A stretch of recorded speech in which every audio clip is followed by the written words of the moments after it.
Hello sir, नमस्कार।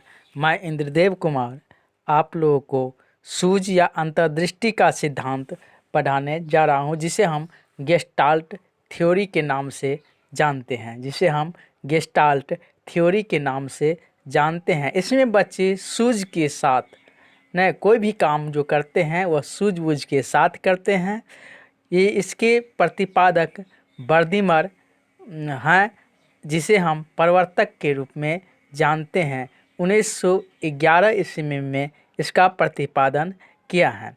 प्रयोगकर्ता Kohler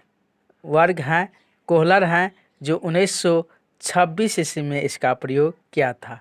इसके सहयोगी कोफ्का है और इसको प्रसिद्धि मिली है 1920 ईस्वी में थ्योरी ऑफ गेस्टाल्ट के नाम से।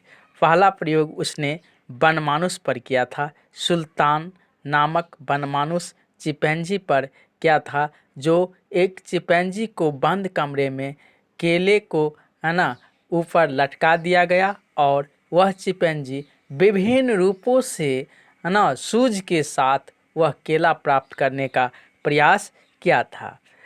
इसका उपनाम और अन्य नाम भी हैं।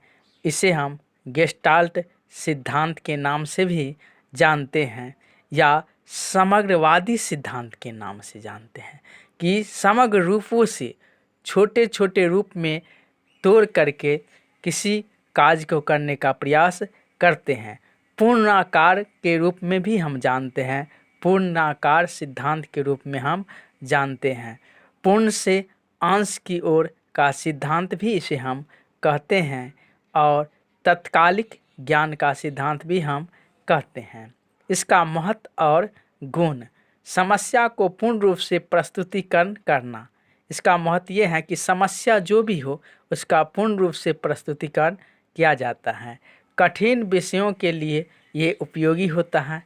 ये गेस्टाल्टवादी सिद्धांत जो होता है वह कठिन विषयों के लिए उपयोगी होता है।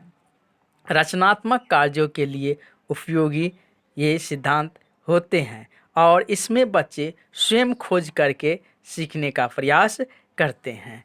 कोहलर का सिद्धांत संज्ञानात्मक ज्ञान पर आधारित होता है।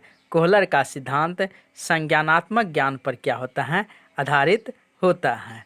यह एक जर्मन शब्द है। गेस्टाल्ट एक जर्मन शब्द है जिसका अर्थ होता है संपूर्ण या पूर्णाकार या समग्रता का सिद्धांत के नाम से भी जानते हैं हम इसे।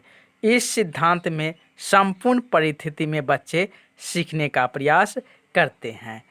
आवृत्ति या पूर्णाकार: इस सिद्धांत में व्यक्ति अधिगम हेतु प्रयास एवं त्रुटि नहीं करता है, अपितु मानसिक शक्तियों का प्रयोग करते हुए वह जो है क्या करता है?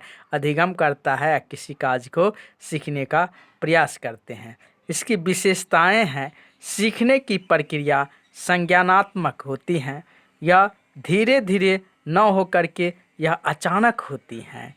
समस्यात्मक परिस्थिति का होना इसमें अनिवार्य होता है। अब अगले क्लास में फिर दूसरा सिद्धांत लेकर के आएंगे। नमस्कार।